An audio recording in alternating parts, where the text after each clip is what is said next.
Ko kan biyya keessaa kan biyya alaa jirtan bakkuma jirtanitti nageenyi waaqayyo isiniif haa baay'atu maatiiwwan daraartutu akkasumas warri maatii naaf hin ta'in maatii naa taadhaa subscribe gochuudhaan kana mana kootii dabalaa isinii jedha anillee maatiin isinii ta'a jajjabeessitanii asiin nageessanii galatoomaa isiniin jechuun jaaladha kabajaanii ingidee daraartuun irra maal qabattee dhufte jechuun keessanii noolu akkuma argaa jirtanii kara biyyaa galaan jira jechuudha.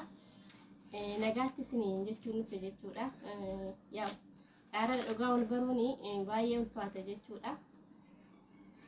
Nagaatti isiniin jedhashi nagaan galaadha. Nagaan galii naan jedhaadha.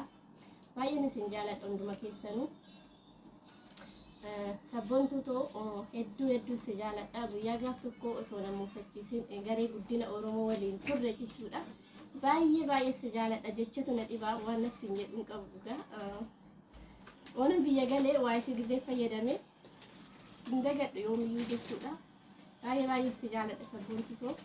Akkasumas warri carraa kufanan argatanii obboloota koo biyya Arabaa keessa jirtanii guuttattanii kara biyyaa kaayyoo batanii fi galtanii abdiin qaba jechuudha.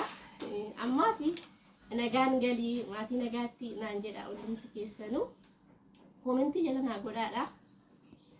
Naa akkasii isiniin jedha obboloota koo ingidee karaa biyya koo galaan jira karaa biyya kooti jechuudha. Baay'een gammadee jira. Namni karoorsa garuu nangala ergan jedhee ammaa miti jechuudha. Qaata garuu ara rabbiin naa guutee jira jechuudha. Kara biyya kooti Oromiyaa biyya koo galaan jira jechuudha. Baay'een gammadee jira. Akkasumas warri isin muufachiisa yoo jiraate dhiifama naa godhaa isiniin jedha. Sagantaa keessan gubee yeroo dhufe ta'ee dhiifama naa godhaa isiniin jedha. Innaa akkasii ka'aan jira kinoo ba'aa jira jechuudha. Akkasumas viidiyoo koo gizeen gallakkisee like share gochuu hin dagatinaadha. Akkuma duraanii na bira dhaabbadhaadha. Anuu samoona kana irratti hojjechuu dhiisee jira jechuudha. Nan gala jedhee erga yaade maaliif akka ta'in abin gallee irratti hojjedheen beeku. Biyyuu isaatirree na jalaa gaddeebi'ee jira jechuudha. Ammaaf immoo na bira dhaabbadhaa isiniin jedha. Innaa nagaatti isiniin jedha. Viidiyoon kanatti qaxxalee dhufu jechuudha. Kanan biyya koo isinitti argisiisu jechuudha. Viidiyoo biyya kootii isin daawwachiisa jechuudha biyya koo Oromiyaa baay'ee si jaaladha. Kara biyyaa galaan jira jechuudha. Karaa gaarii naan jedhaadha. Hundumti keessanuu baay'een isin jaaladha obboloota koo. Isinirree caarraa koo kanaa rabbiin isiniif haa kennu isiniin jedha. Nagaan naa turaadha.